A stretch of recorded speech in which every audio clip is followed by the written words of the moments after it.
India और पाकिस्तान में मौसीकी के दीवाने कभी नूरजहां, लता मंगेशकर और आशा भोसले को भूल नहीं पाएंगे। अपनी आवाज से करोड़ों दिलों पर हुक्मरानी करने वाली ये तीनों सिंगर्स अपने फन की मेराज पर थीं और कोई इनका हमसर नहीं होगा। मगर इत्तेफाक ऐसा है इन तीनों में कि इनकी जाती जिंदगी में सोगवारी, दुख, दर्द शामिल है।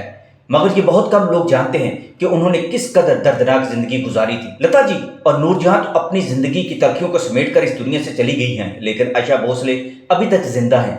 धन दौलत सब कुछ पा लिया, मगर उनकी रूह में लगे जख्म अभी तक रिस रहे हैं। लाखों दिलों पर अपनी आवाज से राज करने वाली गुलकारा आशा भोसले की घरेलू जिंदगी कभी मिसाल न बन सकी थी। शायद ही कोई ये बात जानता होगा कि फिल्मों में अपने गानों से जान डालने वाली आशा भोसले को उनके शोहर ने इस हालत में घर से धक्के देकर निकाल दिया था जब वो प्रेग्नेंट थी और उनका बेटा आनंद अभी दुनिया में नहीं आया था। वो शोहर जो उनसे 20 साल बड़ा था और वो सिर्फ 16 साल की थी, जिसके लिए उन्होंने अपनी दीदी का मान तोड़ दिया था और घर वालों की मर्जी के खिलाफ शादी की थी, वो शख्स उनको दर्द देकर अब खुशियां महसूस करने पर उतर आया था। गालियां देकर, मारपीट करके हंसा करता था। हालांकि उस वक्त आशा भोसले अपनी पहचान बना चुकी थी, मगर अपने घर और बच्चों की खातिर उन्होंने एक रवायती, मशरकी और जालिम शोहर की मारपीट को सहा। शोहर की कमाई खाने के बजाय वो कमा कर लाती रही, शोहर का नशा पूरा करती रही, उसको हर तरह से खुश रखना चाहा, लेकिन फिर शोहर ने निकाल दिया घर से इस हालत में कि उनकी कोख में 6 माह का बच्चा था। फिर जिंदगी की ये सफाक बेरहम हकीकतें खुल खुल कर उनके सामने आती गईं। जवान बेटी ने खुदकुशी कर ली, इस दर्द को भी सहा।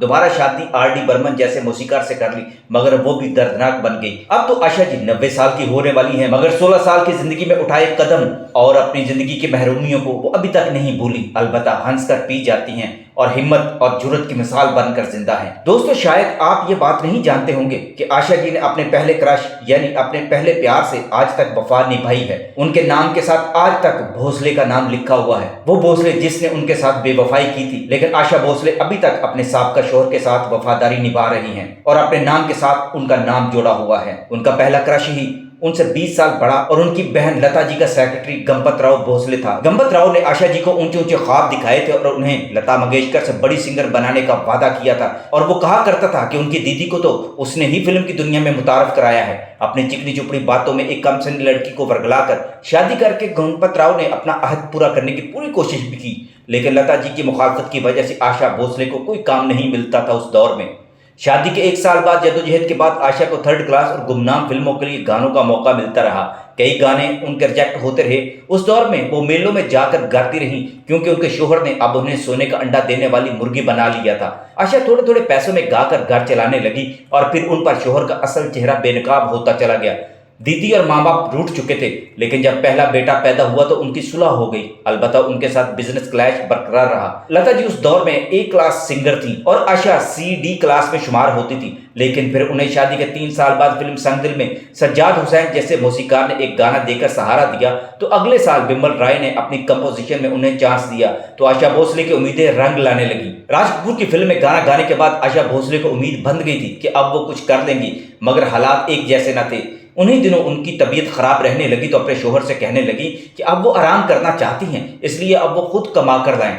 यहीं से फिर लड़ाइयां शुरू हो गई। शोहर कहता था तुम्हें पैसा कमाने के लिए खुद काम करना होगा, और फिर आशा भोसले को समझ लग गई कि इस हिंदुस्तानी नारी को घर भी बचाना है और घर को बनाना भी है, बच्चों को पढ़ाना और अच्छा जीवन भी देना है, तो उन्हें खुद मशीन बनना होगा।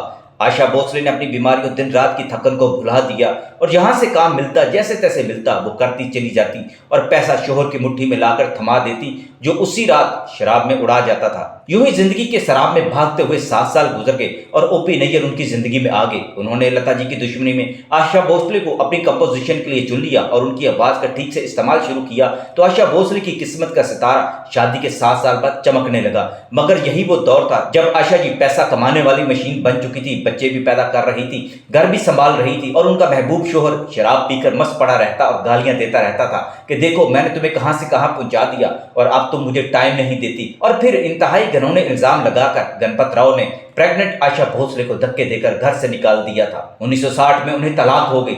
आशा जी ने 16 साल की उम्र में जो गलत कदम उठाया, तो फिर उन्होंने लता जी को कुछ बनकर दिखाने का भी वादा किया था और अपनी पहचान खुद बनाने का चैलेंज भी कर दिया था, लेकिन ये बड़ी तगदो के बाद वो इसमें कामयाब भी हुई थी। पहली बार माँ बाप और दीदी के घर से निकली और फिर दूसरी बार उनका शोहर से रिश्ता टूट गया और फिर दोबारा घर से निकली तो उन्होंने फिर पीछे मुड़कर नहीं देखा।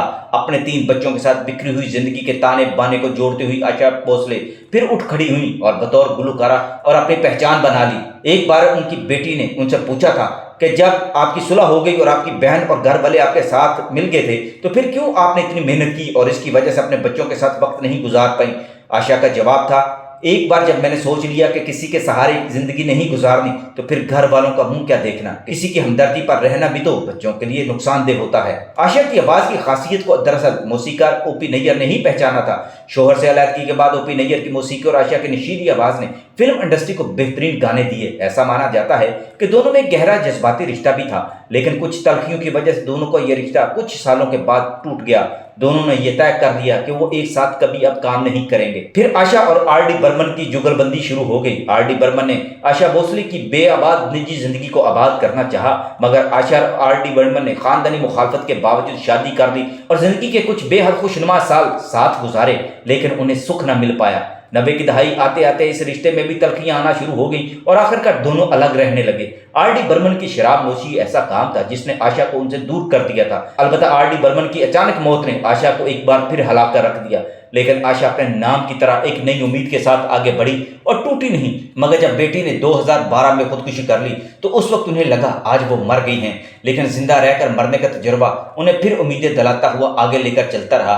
फिर एक और इम्तिहान में उनकी जिंदगी में आया जब कैंसर एक बेटे को निगल गया, लेकिन अपने नाम की तरह आशा जिंदगी के हर दर्द और झटके को बर्दाश्त करती हुई आगे बढ़ती चली गई। उम्र बदली, दौर बदले, लोग छूटे, नए रिश्ते बने और टूटे, लेकिन आशा की सोच भरी आवाज किसी साय का मोहताज हुए बगैर बहुत आगे निकल गई। आशा जी ने 12,000 से ज्यादा गाने गाए हैं। पैसा और शोहरत दोनों साथ साथ है, मगर अंदर से टूटी हुई हैं। अब कहती हैं, मैं किसी को अपने दुख दर्द का दोषी नहीं समझती। मुझे अब जिंदगी की असल हकीकत की पहचान हो गई है कि जो भी इंसान इस दुनिया में आता है वो सुखी रहने के लिए नहीं आता। न उसके आने में उसकी मर्जी है, न जाने में। तो फिर जब ये सब लिखा हुआ है तो फिर शिकवा कैसा। इस संसार में सभी दुखी हैं, कोई थोड़ा, कोई बहुत ज्यादा। सुखी कोई नहीं, मैं भी नहीं हूं।